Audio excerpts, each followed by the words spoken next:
911. My daughter's coming and now she's not free. She's all. What address are you at? What's the address? Okay, you're in Madison Township? Yes. What's your name? Rebecca Kenner. Okay, let's try to keep it together. Do you need to get next to her for me, or are you next to her right now?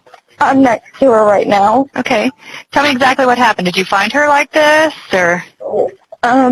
Yeah, she went to bed and she woke up screaming on the top of her lungs twice, and now we can't get her to wake up. Okay, how old is she? She's 2. She's 2? Yes. Okay. Okay, so is she conscious right now, or is she actually? No, she's actually unconscious right now. Okay. Is she breathing? On and off. Barely. Okay.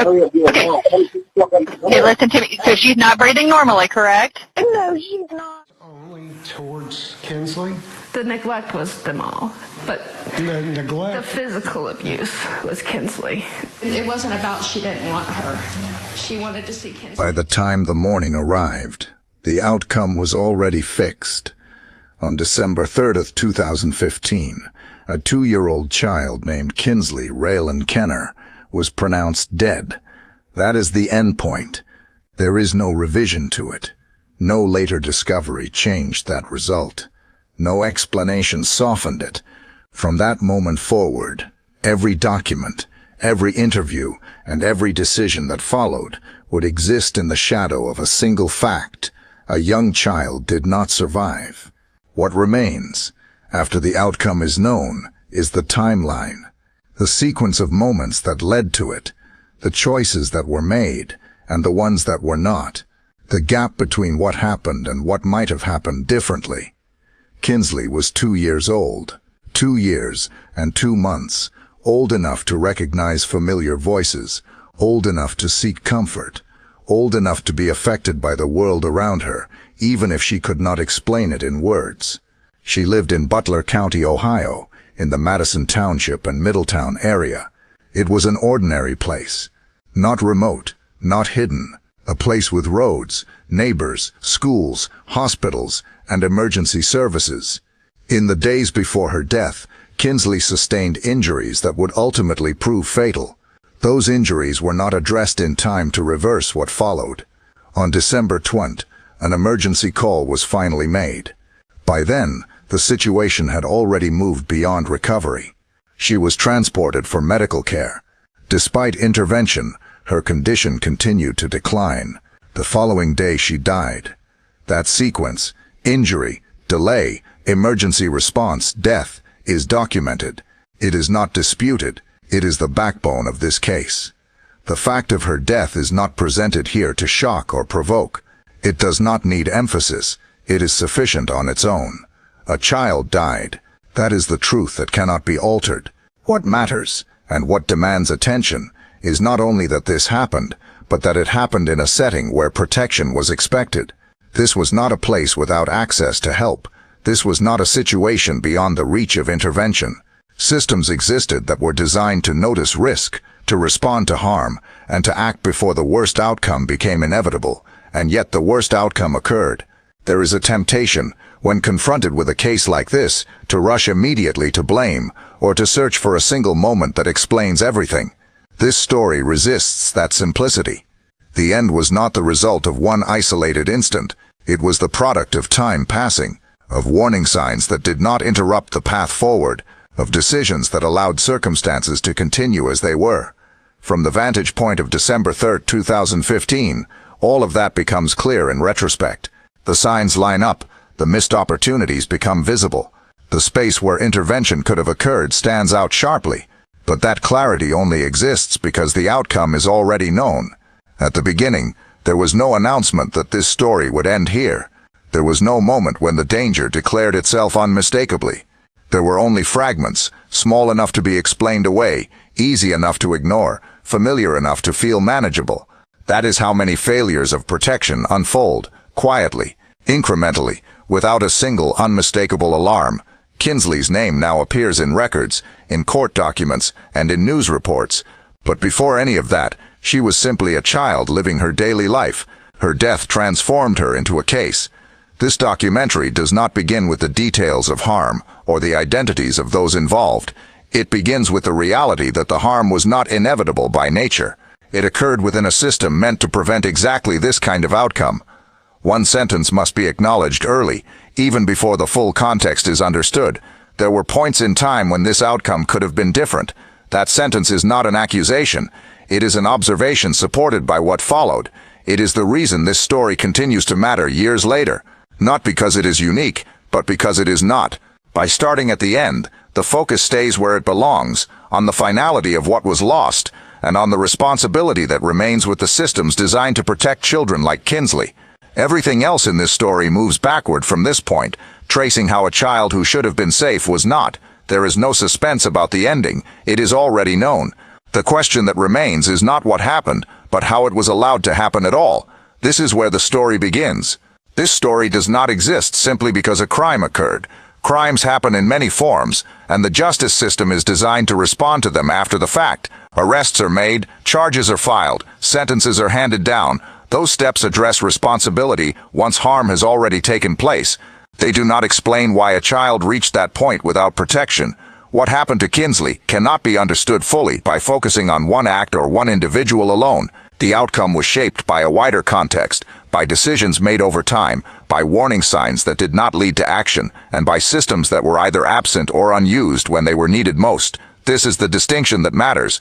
There is a difference between a criminal act and a protection failure. A crime describes what happened. A protection failure explains how the conditions were allowed to exist in the first place. One is reactive, the other is preventive. When a child dies after prolonged warning signs, the second question becomes unavoidable. This story is about that second question. Kinsley lived in a county with law enforcement, emergency medical services, hospitals, and child welfare agencies. These institutions exist for a reason. They are meant to identify risk, to intervene when a child's safety is compromised, and to reduce the likelihood that harm will escalate unchecked. They form a network of responsibility that extends beyond any single household. In this case, that network did not activate in time.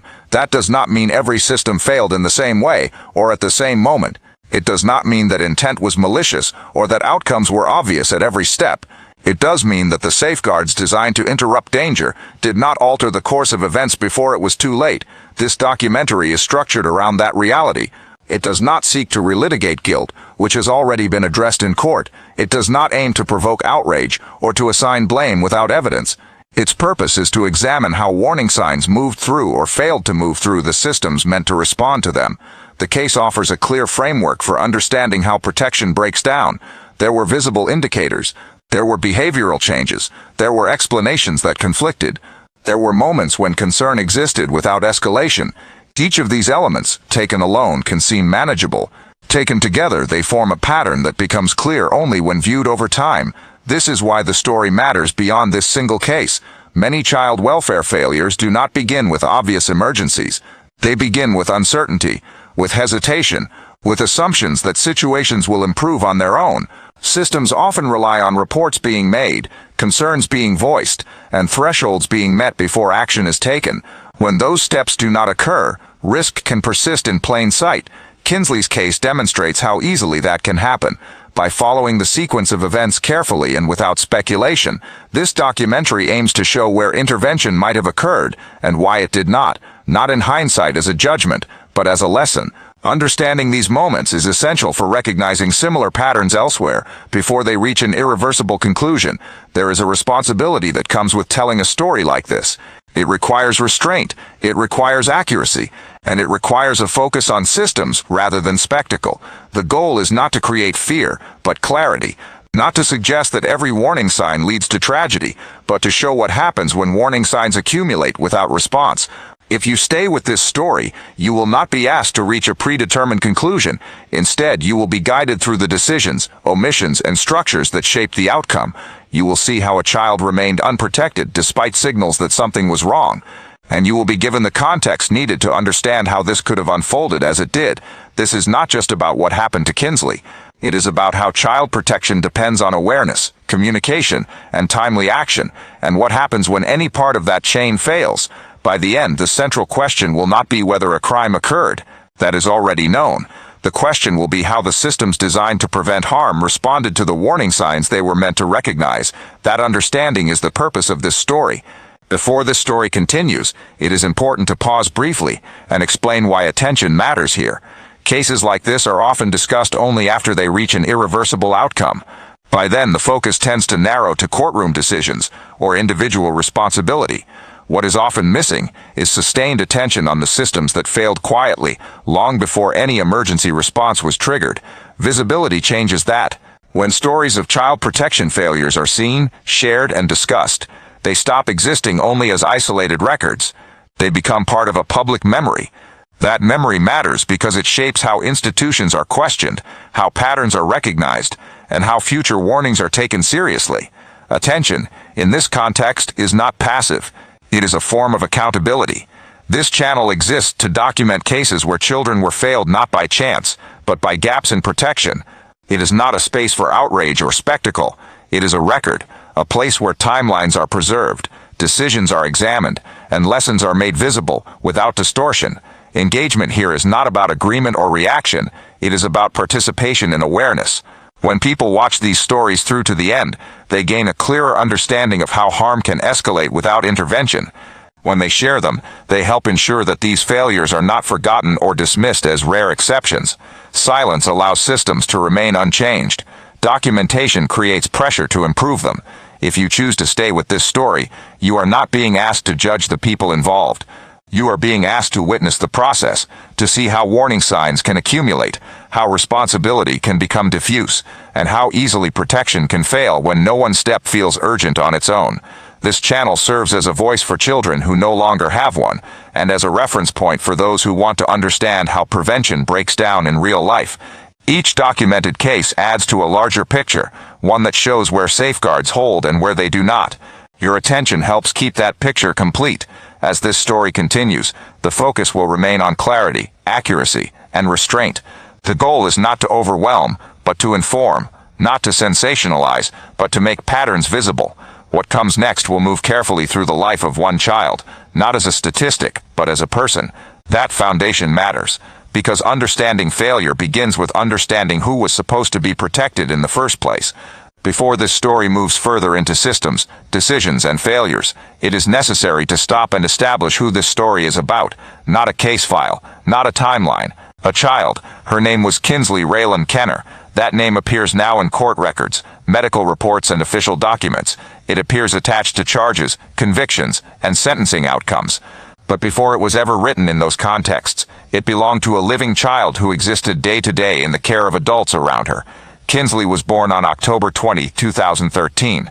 At the time of her death, she was 2 years and 2 months old. That age matters. It defines the scale of her world and the limits of her ability to protect herself. At 2 years old, a child is entirely dependent. Every aspect of daily life, food, safety, supervision, medical care, is provided or withheld by others. Kinsley lived in Butler County, Ohio, in the Madison Township and Middletown area. This was not a transient or unstable environment by default. It was a place with permanent housing, established neighborhoods, and access to public services. Her life unfolded in ordinary surroundings, the kind that do not draw attention or concern on their own. In official records, Kinsley is often referred to by her age and by her relationship to the adults responsible for her care. Those identifiers are necessary for legal clarity, but they flatten something important. They reduce a child to a role rather than a person. This section exists to correct that tendency. Kinsley was not an abstract minor. She was not a hypothetical child at risk. She was a specific 2-year-old whose life moved forward one day at a time. Her experiences were immediate and concrete. Her understanding of the world was shaped by consistency, tone, and the behavior of the people around her. At 2 years old, a child recognizes familiar faces and routines. She understands patterns. Who picks her up? Who puts her down? Who responds when she needs something? Safety, at that age, is not an idea. It is a feeling created by predictability. Kinsley's life, as documented, was defined by dependence on adults to notice her needs and respond appropriately. She could not explain when something was wrong in a detailed way. She could not seek help independently. She could not leave an unsafe situation or advocate for herself in any formal sense. All protection came from outside her. That reality is not unique. It is shared by every child of her age. What makes it significant here is how completely it places responsibility elsewhere. Kinsley's name, her date of birth, and her age at death are not just identifying information. They are anchors. They tell us exactly how much time she had and how limited her agency was within it. 2 years and 2 months is not a long life. It is a beginning, a period where the future is assumed, not questioned. When adults make decisions around a child that young, the child experiences those decisions as facts. She does not know why a routine changes. She does not know why someone enters or leaves her environment. She only knows what happens next, and whether it feels safe or unfamiliar.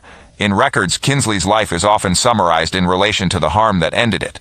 This documentary does not begin there. It begins with her existence before any explanation of failure or violence, because understanding what was lost requires understanding who was there to lose. Kinsley's world was small. That is not a metaphor. It is a literal description of early childhood. Her days were structured by where she lived, who was present, and what those people did. The adults around her defined the boundaries of her experience. This is why humanizing her matters before examining anything else. When child protection fails, it is easy to become absorbed in systems, language, reports, protocols, agencies, outcomes. Those elements are necessary to understand accountability, but they can obscure the person at the center of the story. The child becomes a reference point instead of a human being. Kinsley was not aware of systems. She did not know what child protective services were. She did not know what an emergency call meant. She did not understand legal responsibility or institutional thresholds. She only knew her immediate environment and the people who controlled it. Her life did not unfold with an awareness of risk. It unfolded with trust. That trust is implicit in childhood. It does not have to be earned by caregivers. It is given automatically. A 2-year-old assumes that the people around her are there to keep her safe. That assumption is foundational. When it is broken, the child has no framework to understand why. Kinsley's name is used here deliberately and consistently, not to personalize the harm that came later, but to prevent abstraction now. Saying her name reminds us that this story is not about a hypothetical child or a representative case. It is about one specific person whose life had value independent of what followed. The details available about Kinsley at this stage are limited, and that limitation is respected. Nothing will be added that is not supported by fact. There will be no invented preferences, no imagined habits, no speculative descriptions. Her humanity does not require embellishment. What is known is enough. She was born. She lived for just over 2 years. She depended entirely on adults for care and safety. She lived in a community with access to protection systems. She had a name that belonged to her alone. Those facts will matter later, when decisions are examined and timelines are traced. They will return as reference points when the story turns to missed opportunities and institutional response. For now, they serve a simpler purpose. They establish that before Kinsley was a case, she was a child whose life deserved protection. That understanding is the foundation for everything that follows. To understand how protection later failed, it is necessary to establish what stability was supposed to look like. Before any warning signs are examined, before any disruptions are introduced, there must be a clear picture of the baseline, the conditions under which a 2-year-old child should have been safe, simply by virtue of being cared for by adults and living within a functioning community. Kinsley's life was not defined by constant chaos or displacement. She lived in Butler County, Ohio, in the Madison Township and Middletown area. This was a settled environment with access to housing, transportation, medical care, and emergency services. These are not minor details. They form the foundation of what safety is expected to rest on. In this setting, Kinsley was under the care of her mother as her primary caregiver. Her father was non-custodial, with scheduled weekend and holiday visitation. This arrangement, in itself, was not unusual. It reflected a structured division of responsibility, one that many families navigate without incident. What matters here is not the legal designation, but the implication. Kinsley's care was not unaccounted for. There were adults clearly identified as responsible for her well-being. There was no ambiguity about who was expected to notice changes, respond to needs, and seek help when necessary. At 2 years old, stability is not measured by long-term planning or future goals. It is measured by consistency. Who is present? Where the child sleeps? Who provides meals? Who responds when something is wrong? These elements form a predictable rhythm that allows a child to feel secure. That rhythm existed, at least in structure. Kinsley was not living outside the reach of medical care. When emergencies occurred, emergency services were available. Hospitals existed within reach. Law enforcement and child welfare agencies operated in the same jurisdiction. The systems designed to respond to risk were present and active in the community. This is the standard baseline against which later failures must be measured. Safety. in this context, does not require perfection. It requires adequacy. It requires that caregivers are attentive enough to notice harm, cautious enough to take concerns seriously, and willing to seek assistance when something falls outside what can be managed privately. It also requires that adults understand their role not only as caregivers, but as reporters. When a child cannot speak for herself, the obligation to communicate concern moves upward, to parents, to guardians, to anyone with the authority to intervene. Kinsley's age made this obligation especially clear. A 2-year-old cannot self-advocate. She cannot explain discrepancies. She cannot contextualize fear or injury. Her safety depended entirely on adults interpreting what they saw and acting accordingly. The baseline expectation then was simple, that the adults responsible for her would act as buffers between her and harm. In families where children are safe, this buffering happens quietly. It does not draw attention. It is not dramatic. Concerns are addressed early. Patterns are interrupted before they escalate. External help is sought when internal solutions are not sufficient. Nothing about Kinsley's situation required extraordinary measures to maintain safety. The systems in place were designed for precisely this level of need. Routine caregiving, access to health care, and the ability to contact authorities if something appeared wrong. This section does not exist to suggest that everything was ideal. It exists to establish that nothing about the setting made harm inevitable. There were adults in Kinsley's life. There were defined caregiving roles. There were institutions nearby that could respond. There were established pathways for reporting concerns. These elements form the baseline that child protection systems assume when assessing risk. When those assumptions hold, children remain safe without intervention. The contrast that will emerge later depends on this understanding. When warning signs appear, they are not entering a vacuum. They are entering an environment that already has expectations, responsibilities, and resources. Kinsley's life, up to this point in the narrative, was not marked by documented involvement from Child Protective Services. There were no prior reports on record before the fatal incident. That absence can be read in different ways, but it is a fact that shapes the baseline. It means that, formally, no external agency had identified her as at risk. It means that whatever concerns existed were handled, or not handled, within the private sphere of caregiving. This is a common reality in child welfare cases. Most situations do not begin with official oversight. They begin within families, where judgment calls are made daily about what requires outside involvement and what does not. The baseline then is not one of surveillance. It is one of trust. Society entrusts parents and caregivers with children's safety, intervening only when that trust is broken, or when risk becomes visible enough to demand action. That trust is extended automatically, especially when there is no prior history of intervention. Kinsley existed within that framework. She was presumed safe because there was no formal reason at that time to presume otherwise. This presumption is not careless. It is necessary. Systems cannot function without it. But it carries a cost when early signs are minimized or misunderstood. At this stage of the story, there is no allegation, no accusation, and no conclusion. There is only a clear standard. A young child, fully dependent, living in a community with access to care and protection, under the supervision of identified adults. That is what safety was supposed to look like. This baseline matters because everything that follows will be measured against it. When changes occur, when warning signs appear, and when decisions are made, the question will not be whether perfection was achieved.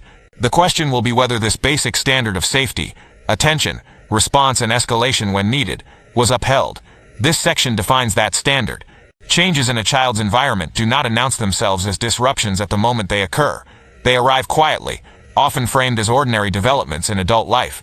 A new relationship, a new person sharing space, a shift in routine that seems manageable, even temporary. For a young child, these changes are experienced without context or explanation. They are simply absorbed into daily life. At some point before the end of 2015, a new adult became part of Kinsley's household. Her mother's live-in partner, Bradley Dean Young, began residing in the home. This marked a structural change in Kinsley's immediate environment. The introduction of a new adult into a household with a 2-year-old is not by itself unusual.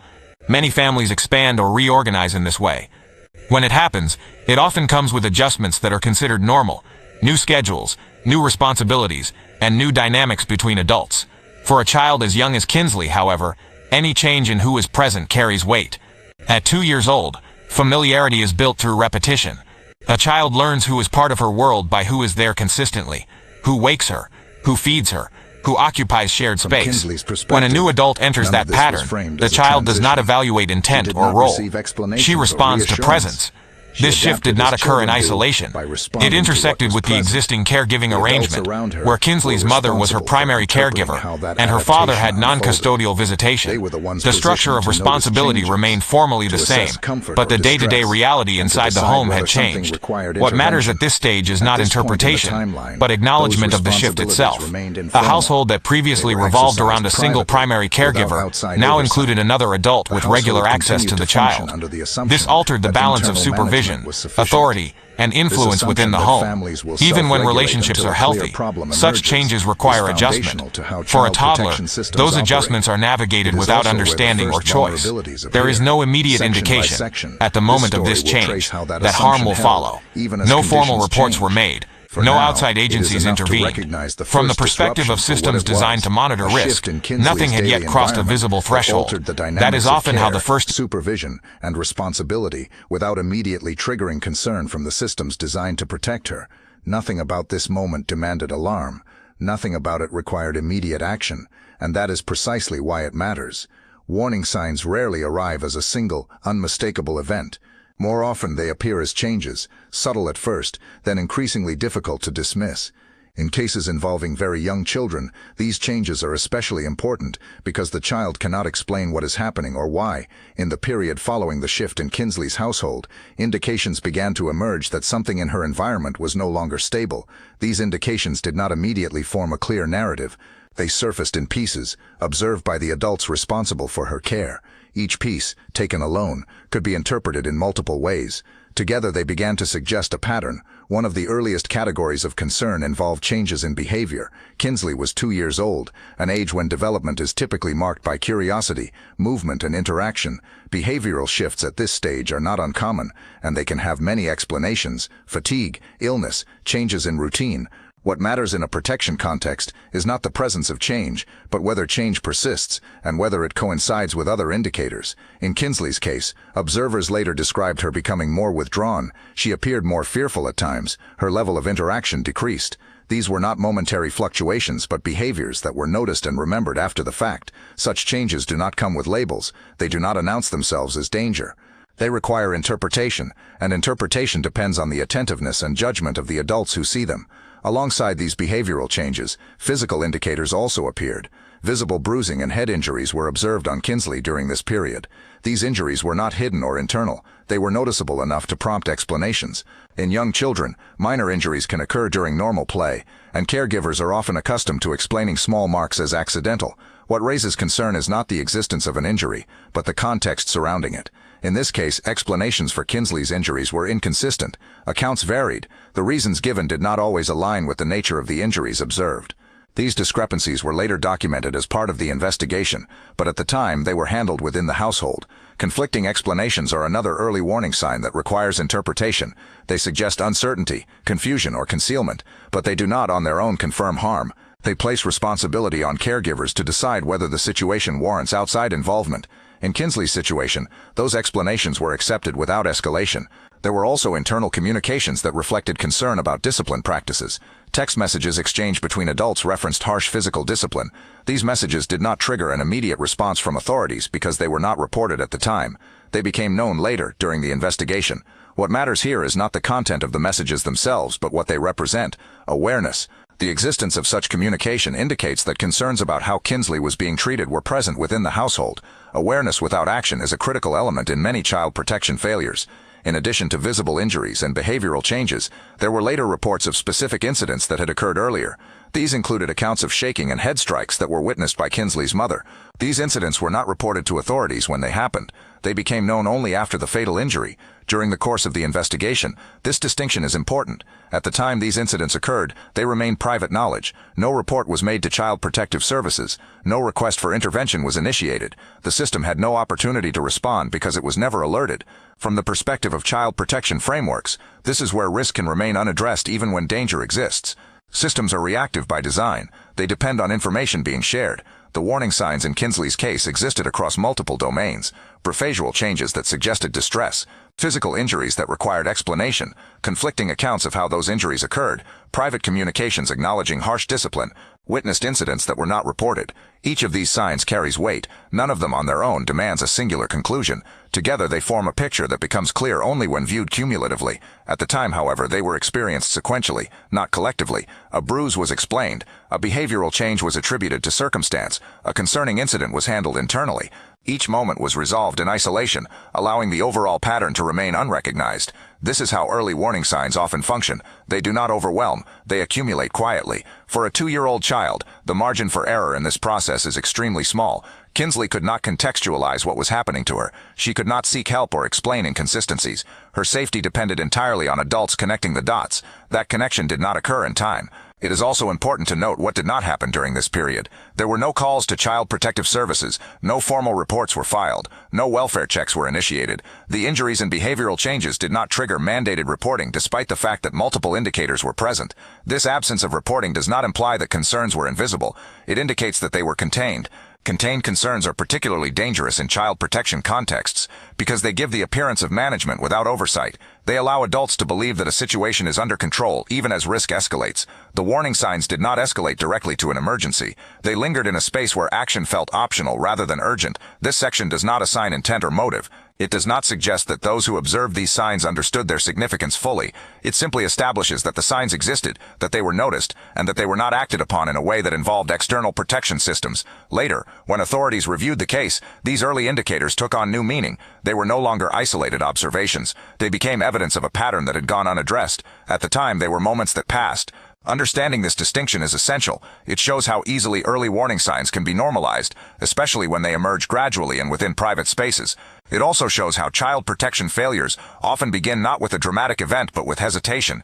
By the time an emergency call was finally made, these warning signs were no longer early. They were part of a progression that had already advanced beyond prevention.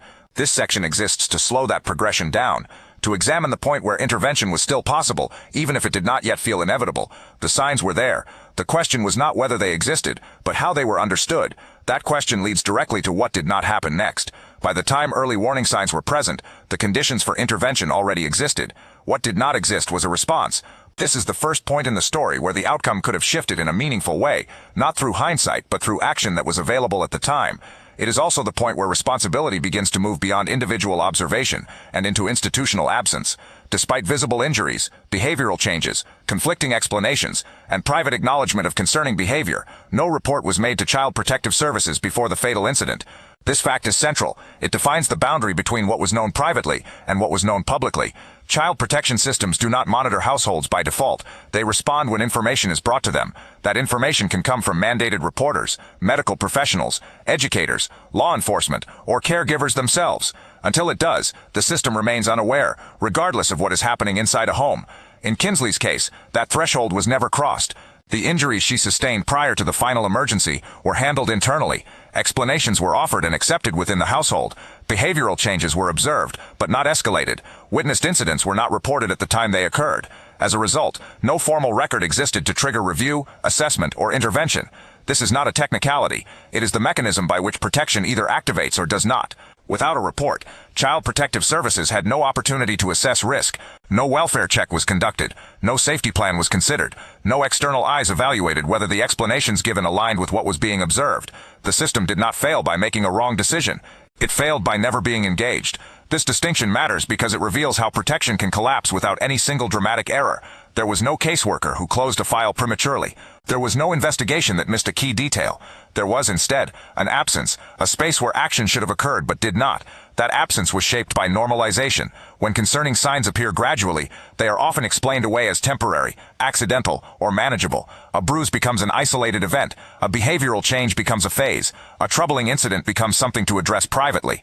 Each explanation reduces urgency and reinforces the belief that outside involvement is unnecessary. Normalization is powerful because it feels reasonable. Caregivers are often reluctant to involve authorities unless they believe the situation has already crossed a clear line.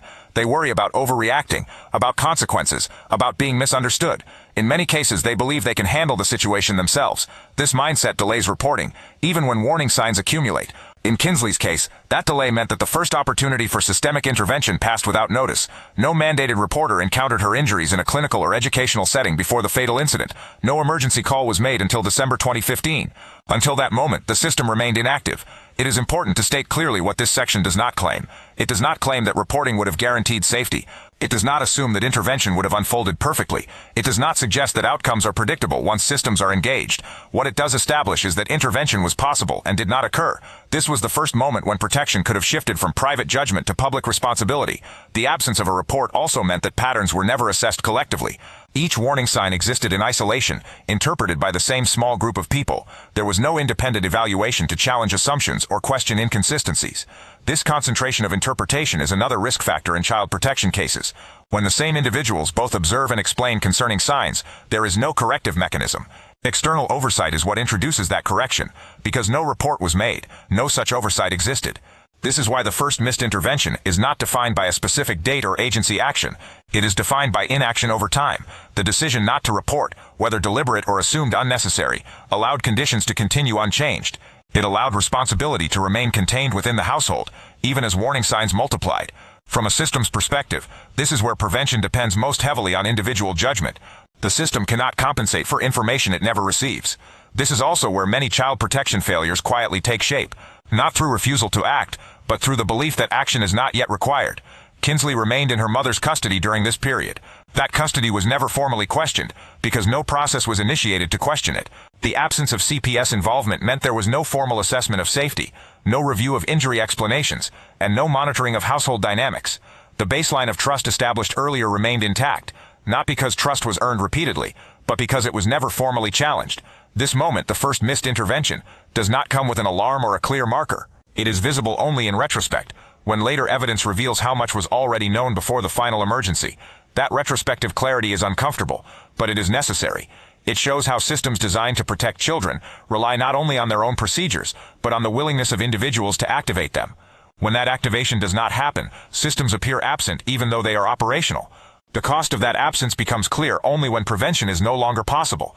By the time emergency services were finally contacted, the window for early intervention had closed. The system entered the story at its most reactive stage, responding to crisis rather than risk. This section marks the point where that trajectory was set, not because of a single decision, but because of a series of decisions not to involve those who could have evaluated the situation independently. This was the first moment when things could have changed, not because harm was inevitable, but because the pathway to prevention still existed. It went unused. What follows is not a sudden collapse, but a repetition. This is the phase where warning signs do not disappear. They return, they intensify, and each time they do, the response remains the same: contained, minimized, and unresolved. The system does not intervene because it is never engaged. Responsibility remains private. Risk accumulates. This is how escalation works when there is no interruption. The pattern repeats, not because nothing is noticed, but because what is noticed is repeatedly explained away. The first loop begins after the initial disruption has already altered Kinsley's environment. By this point, changes in behavior have been observed. Kinsley is described later as more withdrawn, more fearful, less interactive. These are not dramatic shifts, but they are noticeable enough to stand out against what is expected of a 2-year-old child. Behavioral changes are often the earliest indicators that something is wrong, particularly in children who cannot articulate their experiences. They signal stress, confusion, or discomfort, but they are also easy to reinterpret. In this first loop, those changes are noticed but not framed as danger. They are absorbed into the flow of daily life and attributed to routine explanations: adjustment, temperament, temporary stress. At the same time, physical injuries appear. Visible bruising and head injuries are observed. These are not internal findings or subtle indicators. They are marks that require explanation. In young children, such injuries can occur accidentally, and caregivers often rely on that possibility to contextualize what they see. Explanations are given. The explanations vary. They are not consistent. But inconsistency, at this stage, does not trigger escalation. It triggers further normalization. Each explanation is evaluated on its own, and accepted in the absence of outside comparison. This is the critical feature of the first loop. Everything is handled internally. No outside professional sees the injuries. No mandated reporter evaluates whether the explanations align with developmental capability. No record is created that would allow patterns to be assessed over time. The warning sign is noticed. The explanation is accepted. No escalation occurs. This completes the first loop. The situation does not improve, but it also does not provoke a response strong enough to change course. The belief that the situation is manageable holds. The second loop begins when warning signs not only persist, but become harder to dismiss. Behavioral changes continue. Kinsley's withdrawal and fearfulness are not isolated observations. They are recurring. Reduced interaction is noted again. At 2 years old, sustained withdrawal is not typical, and its persistence should prompt concern. At the same time, additional physical injuries are observed. Again, explanations are provided. Again, they conflict. The discrepancies become more apparent, but they remain confined to the same circle of interpretation. There is still no external review. What distinguishes this loop from the first is awareness. By this point, there is internal acknowledgement that discipline practices are concerning. Text messages exchanged between adults reference harsh physical discipline. These communications demonstrate that concern exists and that it is being discussed privately. This is a significant escalation in awareness. The concern is no longer only observational, it is conceptual. It acknowledges that what is happening may not be appropriate or safe. But acknowledgement does not translate into reporting. Instead, the situation remains contained. There are also later reported incidents from this period that further elevate the level of risk. Kinsley's mother later acknowledges witnessing incidents involving shaking and head strikes. These incidents are not reported at the time they occur. They are handled privately. This moment is crucial. Witnessing an incident crosses a threshold from suspicion to confirmation. It removes ambiguity. Yet even here, the escalation stops short of involving authorities.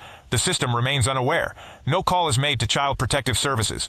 No medical evaluation is sought specifically to assess injury patterns. No law enforcement contact occurs. The belief that the situation can be managed internally persists, even as the severity of what is known increases. This is the second loop. A more severe indicator appears. Awareness increases. The response remains unchanged. The absence of escalation becomes more consequential because the opportunity for early intervention narrows. Each unreported incident increases risk and decreases the margin for error. The third loop is where the consequences of prolonged inaction become unavoidable. By this stage, the pattern has already been established. Warning signs appear, explanations are accepted, and no external intervention occurs. The system has still not been engaged. Between November 28 and December 20, 2015, Kinsley sustains injuries that will ultimately prove fatal.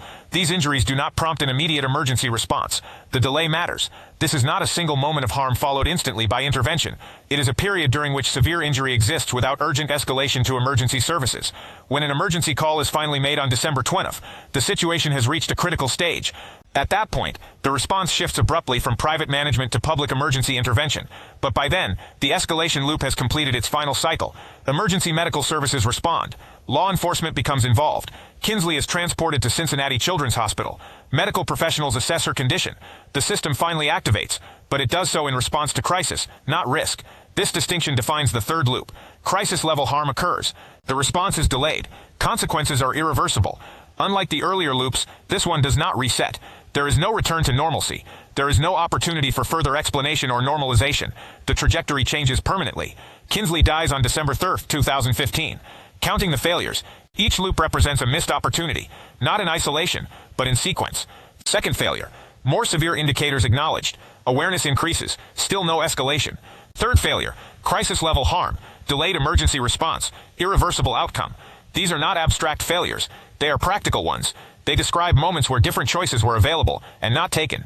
The escalation engine works by narrowing options. In the first loop, the option to report feels premature. In the second loop, it feels complicated. In the third loop, it is no longer available. By the time the system is engaged, prevention is no longer possible. The role of institutions shifts from protection to documentation and accountability after the fact. This progression is not unique to this case. It is characteristic of many child protection failures. What makes it visible here is the clarity of the sequence. Each loop raises the stakes. Each loop reduces hope. Each loop brings the situation closer to a point where intervention can no longer change the outcome. Throughout this process, the system remains reactive, not because it is ineffective, but because it is uninformed. It cannot act on what it does not know. The escalation is driven not by sudden violence, but by prolonged containment, by the decision, repeated in different forms, to keep concerns within the household. This is how danger becomes normalized. By the time emergency services are contacted, the story has already passed through multiple phases where intervention could have occurred. The emergency response does not fail in its role. It arrives when called, but it arrives too late to undo what has already happened. This section exists to make that progression visible, not to dramatize it, not to simplify it, but to show how escalation functions when early warning signs are not acted upon. The system did not miss one moment. It missed several, and each missed moment made the next one more consequential. This is the engine that carried the story forward, step by step, until there were no steps left to take. Up to this point, the story has moved through patterns, decisions, and systems. It has traced how warning signs accumulated, and how opportunities for intervention passed without response. That perspective is necessary for understanding failure at scale. But systems are made of people. This section narrows the focus to a single human witness, not to dramatize what happened, but to prevent the story from becoming abstract. The witness is a medical professional involved in Kinsley's care after the emergency call was made. By the time Kinsley arrived at the hospital, the situation had already crossed into crisis. The role of the medical team was no longer preventive. It was responsive. Their responsibility was to assess, to treat, and to document what they found.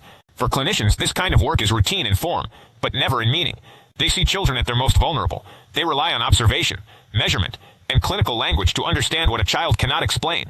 One of the details later noted by staff was not a measurement or a finding, but an absence. Kinsley did not speak. At 2 years old, children typically respond to voices they recognize. They may cry, reach out, or attempt to communicate discomfort. These responses vary, but their presence or absence is meaningful. In Kinsley's case, what stood out was stillness. This is not described as dramatic or shocking. It is described as quiet, the kind of quiet that prompts careful attention, rather than immediate interpretation. Medical professionals are trained not to assign meaning prematurely. They observe first. The witness later described how small details become magnified in these moments. The way a child lies still, the lack of reaction to sound, the absence of age-typical movement. None of these details are interpreted emotionally in the moment. They are logged mentally, compared against expectations, and recorded clinically. What remained with this witness was not a specific injury or intervention. It was the contrast between Kinsley's age and her lack of response. 2 years old is an age defined by motion, by reaching, turning, resisting, or seeking comfort. When those things are missing, it is noticeable. The witness recalled thinking not about what had happened, but about what should have been possible. In hospital settings, professionals often encounter children at the end of a long chain of events they did not witness. They receive the outcome without the context. They are trained to work within that limitation. Still, context finds its way in. In Kinsley's case, as information emerged, it became clear that there had been signs before this moment, that this was not the first time concern could have surfaced, that what was now a medical emergency had once been a situation that might have been addressed earlier. The witness did not frame this as blame. They framed it as sequence. They spoke later about how often they see children arrive when prevention is no longer possible, how frequently medical care becomes the final response rather than an early safeguard. This case, they noted, fit that pattern. What lingered was not anger or accusation. It was the memory of the child herself. Kinsley's small size, her age noted in the chart, the awareness that she was still at an age where trust is assumed, not earned, the understanding that whatever had happened to her, she had no ability to stop it or explain it. There was no single sentence spoken by Kinsley in this moment that could be repeated. There was no dramatic exchange. The absence of words was the point. Silence, in this context, carried information. For the witness, that silence became a marker. It represented not just the severity of the situation, but the accumulation of everything that had led to it. All the moments when Kinsley's safety depended on others recognizing risk and acting in time. Medical professionals are trained to maintain distance, to do their work without being overwhelmed by outcome. But they are also human. Certain cases stay with them, not because they are unusual, but because they are preventable. This was one of those cases. The witness did not describe the experience as traumatic. They described it as sobering, a reminder of how narrow the window for prevention can be, especially for very young children. A reminder that by the time a child arrives in crisis, the story is already largely written. In later reflection, the witness connected this moment back to something fundamental. Children this young rely entirely on adults to notice when something is wrong. In Kinsley's case, by the time she was in the care of people trained to help her, the opportunity to protect her had already passed. The stillness that marked that moment was not only physical, it was symbolic. It represented the silence of missed reports, the silence of unshared concerns, the silence that allowed warning signs to remain private until they could no longer be addressed. This human witness moment does not change the outcome. Nothing can. Its purpose is different. It grounds the story in a single quiet observation, a child who did not respond as a 2-year-old should, and connects that observation back to everything that came before it. In a story about systems and failure, this moment reminds us who those systems exist for. Not a case number, not a timeline. A child who should have been protected long before this moment ever arrived. By the time Kinsley entered emergency medical care, the trajectory of events had narrowed to a single outcome. This is not a statement made with hindsight or judgment. It is a description of medical reality. The emergency call placed on December 20, 2015 marked the moment when private containment ended and public response began. From that point forward, responsibility shifted rapidly from caregivers to emergency services, law enforcement and medical professionals. The system activated fully, but it did so at the last possible stage. Medical timelines are precise. They are built on observable changes in condition, measurable indicators, and response windows. In Kinsley's case, clinicians were able to determine that the injuries she had sustained occurred over a period of time, not at a single instant. That time frame placed the onset of fatal injury days before the emergency call was made. This matters because it defines the point of no return. Between November 28 and December 20, Kinsley's condition progressed from injury to critical deterioration, During that period, intervention could have changed the outcome. After it, intervention could only respond to consequences. By the time emergency services arrived, the opportunity for reversal had already passed. At the hospital, medical staff followed protocol. Kinsley was assessed, stabilized as much as possible, and monitored. Diagnostic findings made it clear that her condition was severe. The injury was not superficial or transient. It affected vital functions in a way that could not be undone. This is where clinical language becomes essential, not because it distances the story from humanity, but because it anchors it in fact. Severe brain swelling is not a descriptive phrase, it is a diagnosis. It reflects a physiological response that compromises essential systems. When it reaches a certain threshold, recovery is no longer possible, regardless of intervention. Medical professionals are trained to recognize when treatment shifts from curative to supportive. In Kinsley's case, that shift occurred quickly. The window for recovery had closed before she arrived at the hospital. There is often a temptation, when recounting stories like this, to search for a final moment, a last chance, a single decision that sealed the outcome.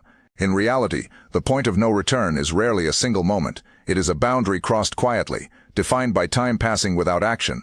For Kinsley, that boundary had already been crossed by the time help was called. The emergency response did not fail. Emergency medical services arrived when contacted. Hospital staff acted within their scope and training. Law enforcement responded appropriately. Once the severity of the situation was clear, what failed was timing. By the time the system became fully aware of Kinsley's condition, it was responding to an outcome rather than preventing one. The distinction is subtle but critical. Prevention operates upstream.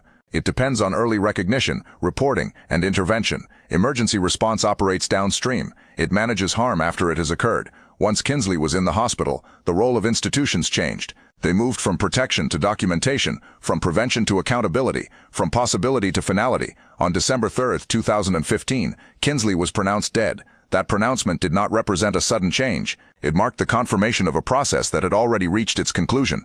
This section is called the point of no return, not because it dramatizes death, but because it clarifies responsibility.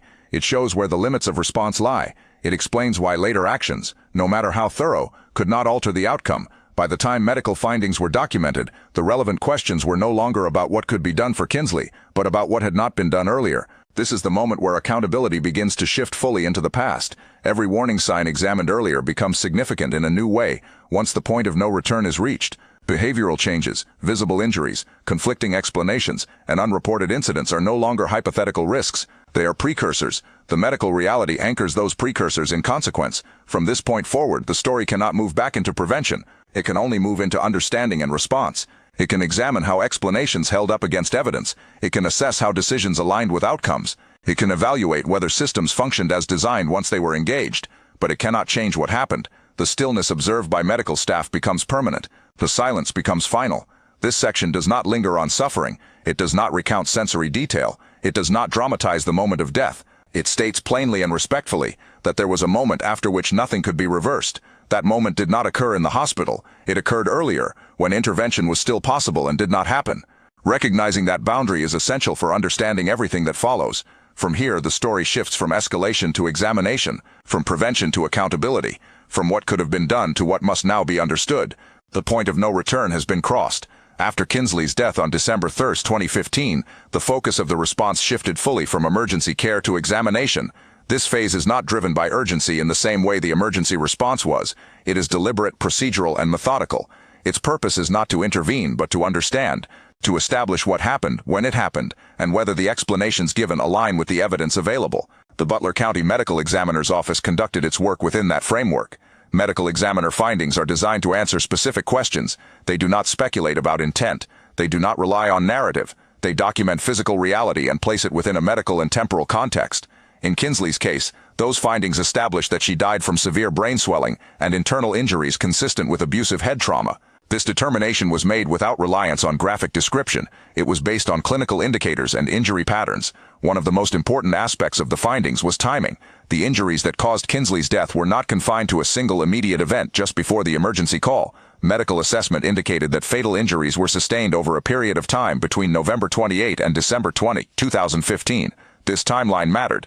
It placed the origin of harm earlier than the moment when emergency services were contacted. It confirmed that the critical injury window overlapped with the period during which warning signs had already been observed and discussed privately. The medical findings did not introduce new facts in isolation. They reframed existing ones. Visible bruising and head injuries that had previously been explained away were now understood in a different context. Behavioral changes that had seemed ambiguous were now recognized as potential indicators of ongoing harm. Conflicting explanations took on greater significance when evaluated against objective evidence. This is how the immediate aftermath shifts understanding. What had once been separate observations became connected by a common cause. As investigators from the Butler County Sheriff's Office and other agencies began reviewing the case, they compared caregiver statements with medical evidence. This comparison revealed inconsistencies. Initially, Rebecca Kenner provided information to police that was not accurate. These statements were intended to protect Bradley Young. The reasons for that decision were later addressed in court, but in the immediate aftermath, the effect was delay. False or incomplete information complicates investigations. It forces authorities to verify details that might otherwise be accepted. It slows the process of establishing a clear timeline. In cases involving child harm, that delay matters not because it changes the outcome, but because it obscures accountability. As the investigation continued, Rebecca Kenner later cooperated with authorities. With that cooperation came a clearer picture of what had occurred in the days leading up to Kinsley's death. This included acknowledgement of prior incidents that had not been reported at the time they occurred. These admissions aligned with medical findings in a way earlier explanations did not. The existence of shaking and head strikes that had been witnessed but not reported provided context for the medical examiner's conclusions. It helped explain why injuries were present across a span of days rather than confined to a single moment. The investigation also brought previously private communications into view. Text messages discussing harsh physical discipline which had remained internal before were now part of the evidentiary record. Again, the significance of these messages was not in their tone but in their timing. They demonstrated that concern existed before the emergency call was made. In the immediate aftermath, investigators are not focused on assigning blame. They are focused on reconciliation, aligning statements, evidence, and timelines into a coherent account. In this case, that process highlighted a growing divide between what had been said earlier and what the evidence showed. Explanations that once seemed sufficient no longer held up. Injuries described as accidental did not align with medical findings. Claims of sudden deterioration conflicted with evidence of injury over time.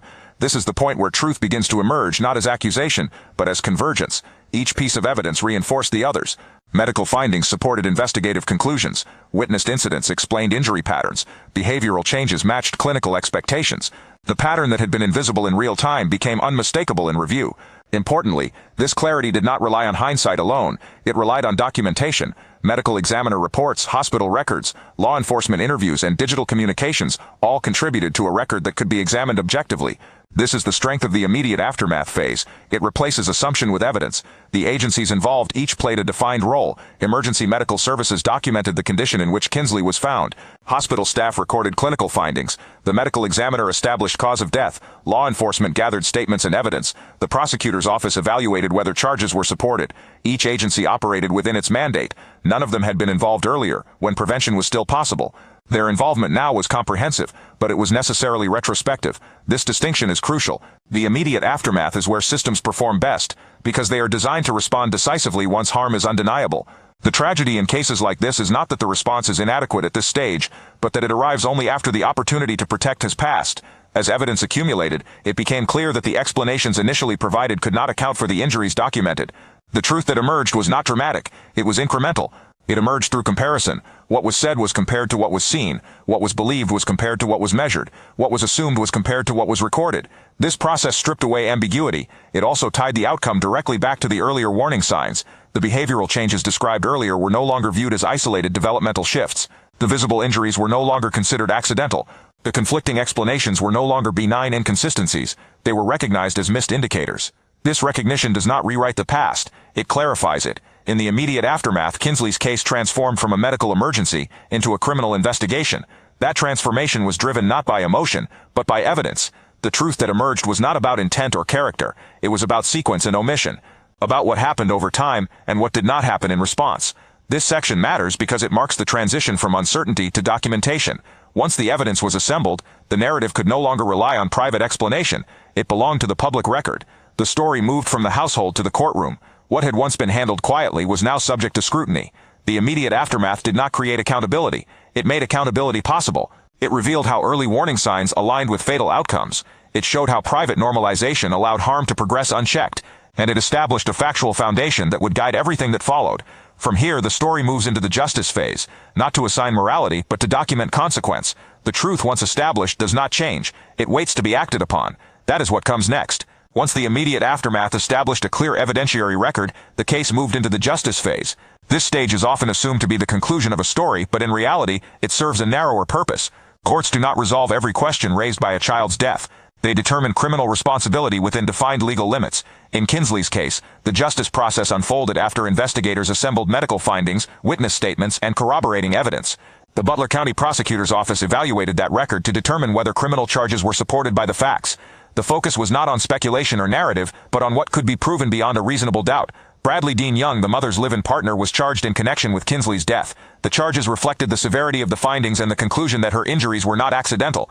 Prosecutors pursued counts that included murder, involuntary manslaughter, and child endangerment. These charges were grounded in medical evidence, the established timeline of injuries, and the investigative record that emerged after Kinsley's death.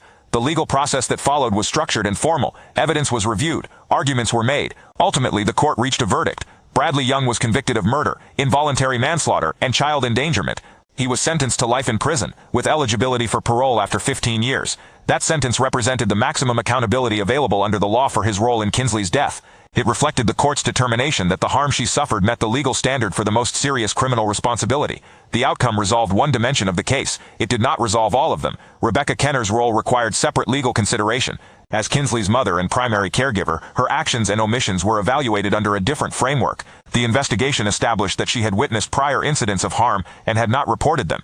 It also established that she initially provided false information to law enforcement in an effort to protect Bradley Young. Later, Rebecca Kenner cooperated with investigators. That cooperation altered the legal posture of her case. Rather than proceeding through a full trial, she accepted a plea agreement. She pleaded guilty to child endangerment and involuntary manslaughter. The plea acknowledged responsibility for failing to protect her child and for decisions that allowed harm to continue. It also reflected the reality that her actions, while not identical to those of the primary perpetrator, contributed to the outcome. Rebecca Kenner was sentenced to 11 years in prison. In the justice phase, these outcomes are often viewed as endpoints: convictions achieved, sentences imposed, accountability assigned. But in cases involving systemic failure, they represent only one layer of resolution. The court addressed individual criminal liability. It did not address why warning signs were not reported earlier. It did not evaluate how systems depend on reporting that never occurs. It did not examine whether additional safeguards could have altered the timeline before criminal acts escalated to fatal injury. Those questions fall outside the scope of criminal proceedings. This is not a flaw of the justice system. It is a definition of its limits. Courts are designed to respond after harm has occurred. They assign responsibility for actions that meet criminal thresholds. They do not operate upstream, where prevention takes place. That distinction matters when assessing what justice can and cannot deliver. In Kinsley's case, the convictions confirmed what the medical evidence had already established. Her death was the result of abusive head trauma, not accident or illness. The sentences imposed reflected the seriousness of that finding. What they did not do was address the absence of earlier intervention. No charges were filed related to the failure to report. No proceedings examined why Child Protective Services had no involvement prior to December 2015. No courtroom inquiry evaluated how multiple warning signs remained contained within the household. Those omissions were not criminally prosecuted because they did not meet the legal standards required for such action. This creates a gap that is common in cases like this. The justice system can punish those who directly cause harm. It can hold caregivers accountable for endangerment. But it cannot on its own correct the conditions that allowed harm to go unreported until it was irreversible. As a result, the justice phase often feels conclusive while leaving systemic questions unresolved. For the public, convictions may provide a sense of closure. For institutions, they may signal that the system worked as intended. For reform advocates, they highlight a deeper issue. Accountability arrives only after protection has failed. The sentences imposed in this case were significant. They reflected the gravity of the outcome. They removed individuals responsible for harm from the community. They did not bring Kinsley back. They did not change the fact that the system's first meaningful intervention occurred only after her injuries were fatal. This is not an argument against prosecution. It is a clarification of what prosecution accomplishes. Justice in the legal sense answered the question of who was responsible under the law. It did not answer the question of how this outcome was allowed to develop over time without interruption. That question remains. The justice phase closes one chapter of the story, but it does not close the book. It confirms facts. It establishes consequences. It creates a public record of responsibility. It also exposes the limits of reactive accountability. When child protection systems fail, criminal convictions can feel like the only visible response. They are important. They are necessary. But they occur at the end of the process, not at the beginning. In Kinsley's case, the justice system responded decisively once evidence was clear and harm was undeniable. That response stands as a formal acknowledgement of wrongdoing. What it does not address is the space where protection should have existed earlier, the space where no charges are filed because no report was made. This section matters because it draws a line between legal accountability and systemic responsibility. The court delivered its verdicts. Sentences were imposed. The justice phase concluded. What remains is the larger question of failure, not of individuals alone, but of the systems that rely on timely intervention to prevent exactly this kind of outcome. That question cannot be answered by a judge or a jury. It must be examined separately. That examination comes next. When the legal process concluded, responsibility had been assigned to individuals. Convictions were entered. Sentences were imposed. From a courtroom perspective, the case was resolved. From a child protection perspective, it was not. This section names the failure that does not appear on a sentencing order, because while individuals were held criminally accountable for their actions and omissions, the larger system that exists to protect children never fully entered the picture until it was too late. The most consequential failure in Kinsley's case was not an action taken by an agency. It was the absence of involvement altogether. No report was made to Child Protective Services prior to December 2, 2015. That single fact defines the system verdict. Child protection systems are designed to intervene when risk is identified and communicated. They do not patrol households. They do not independently monitor families without cause. They depend on information flowing inward, from caregivers, witnesses, medical providers, educators, and law enforcement. In Kinsley's case, that flow never occurred.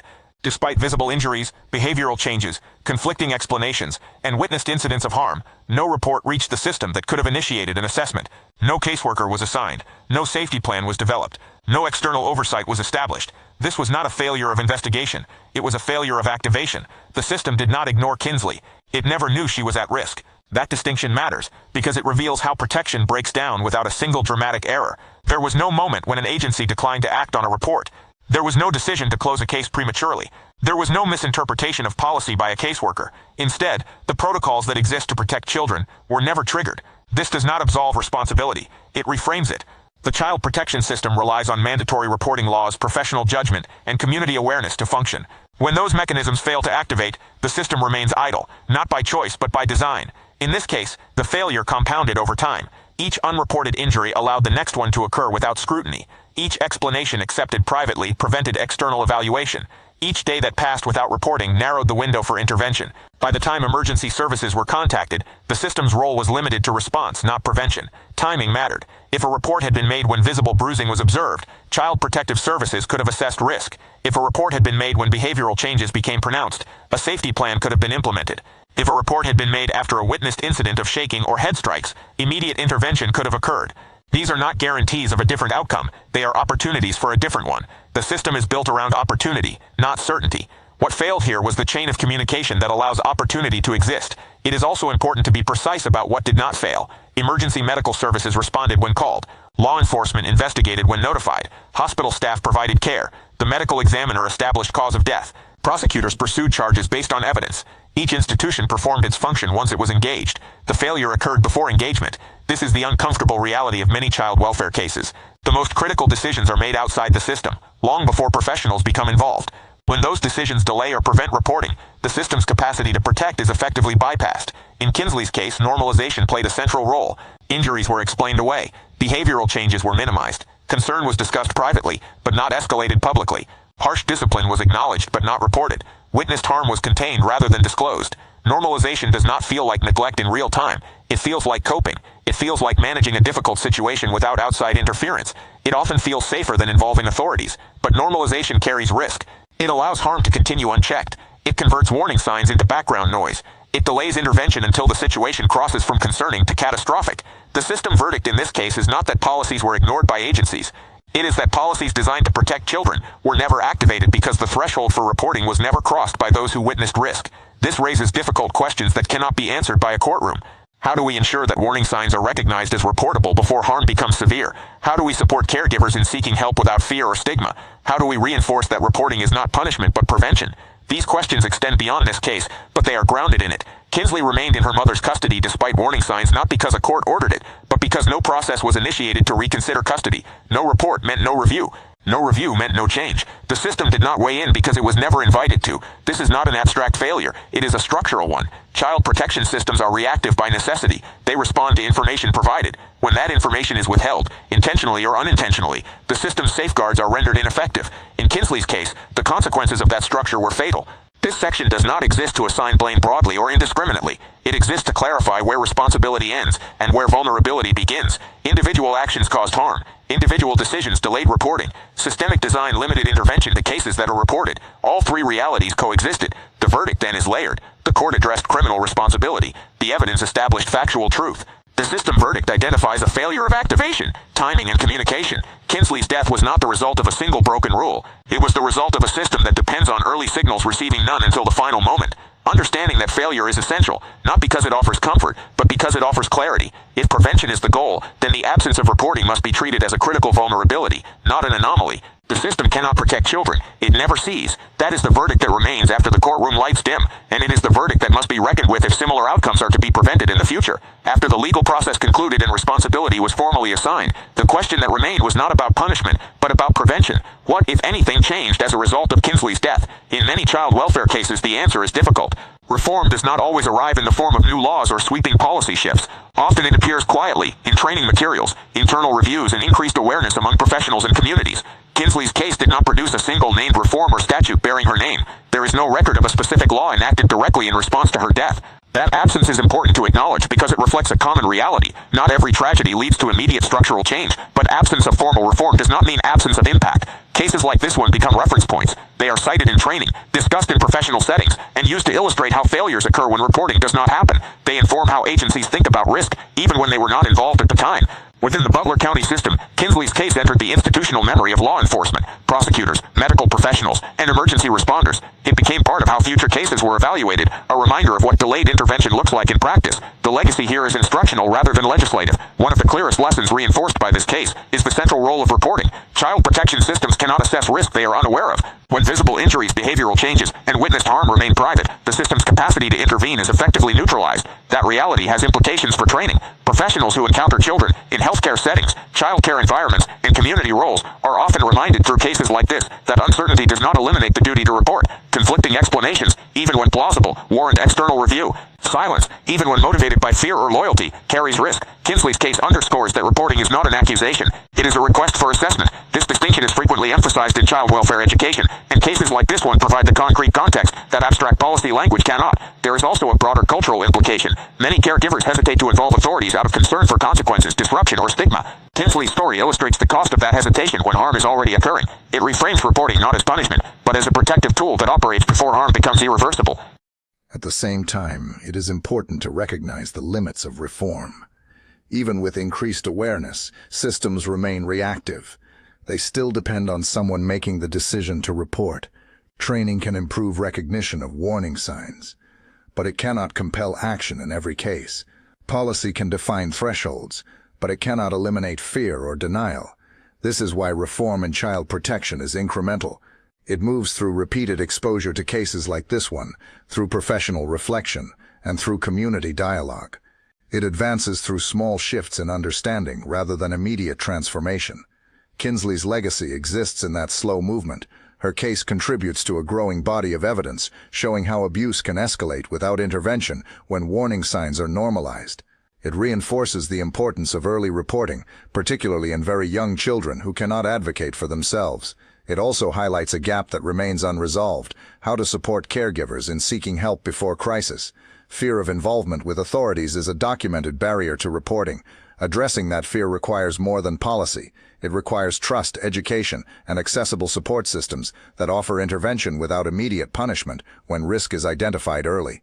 Kinsley's case does not provide a blueprint for solving that challenge, but it makes the challenge visible. The absence of formal reform also serves as a reminder that accountability does not end with sentencing. Public attention often fades after convictions, but systemic improvement depends on sustained focus beyond the courtroom. This is where documentation matters. By preserving the details of what happened, the warning signs, the missed interventions, the delayed response, cases like this one continue to inform practice long after headlines disappear. They become part of how future professionals are trained to think about risk and responsibility. In that sense, Kinsley's legacy is tied to awareness that children rarely experience harm without preceding signs, awareness that silence can be as consequential as action, awareness that systems cannot protect children they never encounter. It is also tied to restraint. This story does not promise that reform will prevent every tragedy. It does not suggest that awareness guarantees safety. It acknowledges that even well-designed systems have limits, but it also affirms that prevention begins earlier than emergency response and extends beyond criminal accountability. Kinsley's life and death do not resolve the challenges of child protection. They clarify them. They show where intervention was possible and where it failed to occur. They illustrate how responsibility becomes diffuse when reporting does not happen, and they reinforce why reform must focus not only on systems, but on the conditions that allow those systems to engage in time. The legacy here is not a policy document or a statute. It is a record that shows what happens when warning signs remain private, a record that informs how future cases are understood, a record that contributes incrementally to the prevention of similar outcomes. That contribution is modest, but it is real. In child protection, change rarely arrives all at once. It accumulates through cases like this one, through careful documentation, and through continued attention. Kinsley's legacy lives in that accumulation, in the quiet work of recognition, reporting, and early intervention that her case now helps to underscore. What remains is to carry those lessons forward, not with promises of certainty, but with commitment to awareness. That is the most honest form of reform this story can offer. At the beginning of this story, Kinsley was introduced not as a case, but as a child. She was 2 years old, an age defined less by memory than by routine, an age where days are structured by simple repetitions, waking, eating, playing, resting, and where safety is assumed rather than questioned. Those early details mattered because they established a baseline. Not a perfect life, not an extraordinary one, just an ordinary childhood marked by dependence, predictability, and trust. That is what is returned to here. Kinsley's life was brief, but it was not abstract. She occupied space. She followed routines. She relied on adults to interpret her needs and respond to them.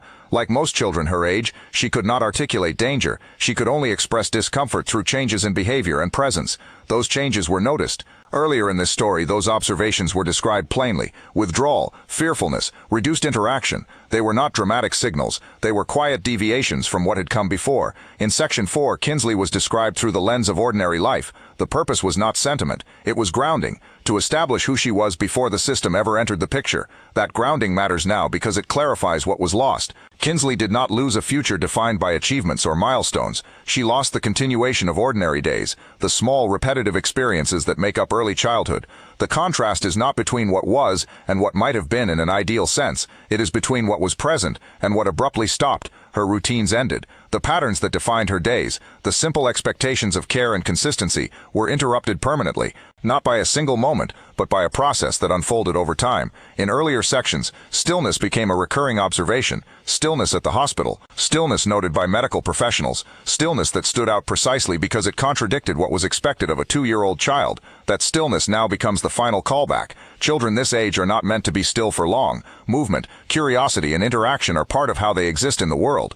When those qualities disappear, it signals that something fundamental has changed. Kinsley's story moved from routine to silence. The silence is not only physical, it is structural. There are no more warning signs to interpret, no more explanations to evaluate, no more opportunities to intervene. The process has concluded. What remains is record. This section exists to hold space for Kinsley without revisiting harm, to acknowledge her life without reframing it as a lesson alone, to return, briefly and respectfully, to the child at the center of a story that has since been dominated by systems, failures, and outcomes. She was not defined by how she died. She was defined by how completely she depended on others to keep her safe. That dependence is what gives this story its weight. Kinsley's age meant she had no capacity to remove herself from danger, no ability to seek help independently, no understanding of the systems designed to protect her.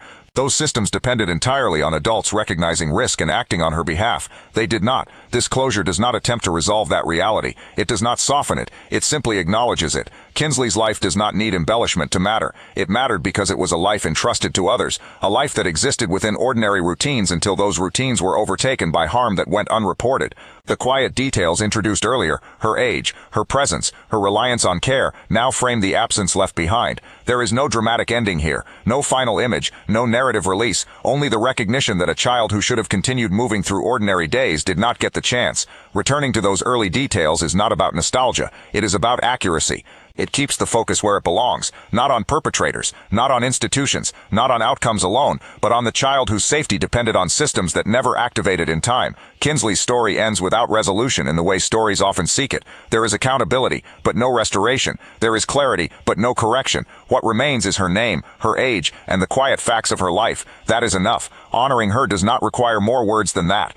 This story does not end with a verdict, a sentence, or a policy discussion. It ends with a responsibility that extends beyond any single person or institution. Kinsley's case shows how harm can persist not only through action, but through silence, not through a single decision, but through a series of non-decisions that allowed risk to remain contained until it became irreversible. Silence, in this context, was not neutral. It took the form of injuries explained privately rather than examined publicly, of concerns discussed but not reported, of moments where uncertainty became a reason to wait rather than a reason to act. None of those choices were made in a vacuum. They occurred within relationships, fears, and assumptions that are familiar in many households. That familiarity is what makes this case instructive rather than distant.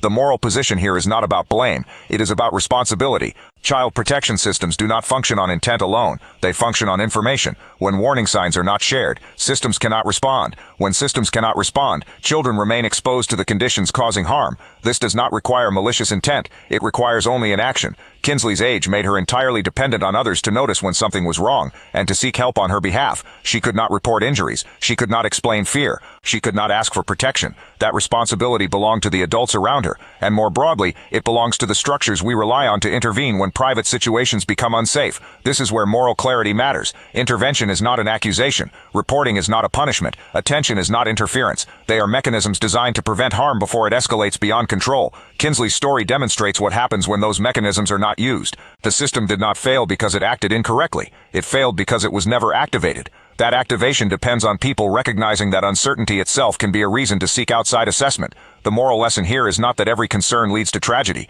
It is that every tragedy is preceded by concerns that were not addressed in time. Silence creates space for harm to continue. Awareness narrows that space. This does not mean that responsibility rests equally on everyone. It means that responsibility is shared across roles, caregivers, witnesses, professionals, and communities, each of whom plays a part in recognizing and responding to risk. Kinsley's case does not ask viewers to assign blame where courts already have. It asks something quieter and more difficult, to recognize how easily concern can be contained and how costly that containment can become. Systems depend on action, but action depends on recognition.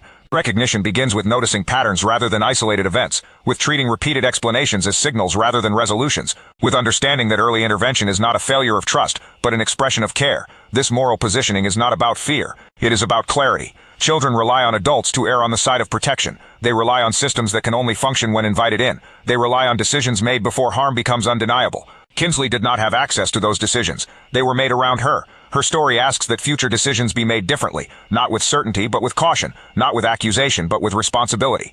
The moral position then is simple and firm. Silence enables harm. Awareness creates the possibility of intervention. Action taken early is the only safeguard that works. This is not a call to overreaction. It is a call to attention. Because when attention arrives too late, it becomes documentation instead of protection. Kinsley's story stands as a reminder of that distinction. What is done with that reminder now belongs to those who hear it. As this story closes, the responsibility does not end with understanding what happened. It continues in how that understanding is carried forward. Cases like Kinsley's are often remembered only briefly, then replaced by the next headline. What changes outcomes over time is not attention in the moment, but sustained awareness, the kind that informs how people recognize risk, respond to uncertainty, and talk about protection before harm escalates. Staying informed is not passive. It shapes expectations. It clarifies what warning signs look like in real situations. It helps distinguish between isolated explanations and developing patterns. That knowledge matters long after any single case fades from view. Sharing stories like this is not about exposure or reaction. It is about prevention through visibility. When these cases are documented carefully and circulated responsibly, they contribute to a shared understanding of how systems fail and how they might intervene earlier if activated. Communities play a role in that process. Child protection does not operate only through agencies or courts. It depends on adults who are willing to notice, to question, and to involve outside help when something feels unresolved. It depends on environments where concern is treated as a reason to act, not a reason to wait. This channel exists to support that awareness, to preserve records of failure without distortion, and to examine them with restraint and accuracy. Not to provoke outrage, but to make patterns visible. Not to assign blame, but to clarify responsibility. If you choose to share this story, do so with that purpose in mind. If you choose to continue watching similar cases, do so as an act of attention, one that recognizes that prevention often begins long before systems are formally involved. Kinsley's story is complete. What remains incomplete in many cases like hers is the work of reducing how often these failures repeat. That work does not belong to one person, one institution, or one audience. It belongs to all of us who now understand how quietly risk can grow and how important early recognition can be. Thank you for staying with this story to its end. Awareness is not a solution on its own, but without it, no solution can begin.